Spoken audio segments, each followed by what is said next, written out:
أحب أقدم لكم طبيب جراح، الجراح الفنان الممنوع من الغنى. هو الأخ الأصغر لدكتور تشخيصي ودكتور كيماوي.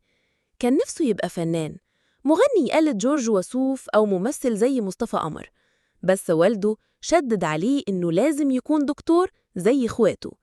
بما إنه جراح وعاشق للمشرط، فهو بيقطع أي حاجة يلاقيها، من الفاكهة للخضار للكلام نفسه. ما يستحملش كلمة مش عاجباه. حتى في الكلام بيعشق همزة القطع كأنها مشرط لغوي. لما يتكلم مع العيلة دايما يدخل وسط كلامهم ويقطعه فجأة بجملة سريعة، أو يبدأ يقلد مصطفى قمر في نص حوار جاد. وعلى رأي المثل: اسأل مجرب ولا تسأل طبيب. أنا قصدي العكس، اسألوا طبيب جراح على أي حاجة تخص الجراحة، بس حاسبه يقاطعكوا قبل ما تخلصوا السؤال.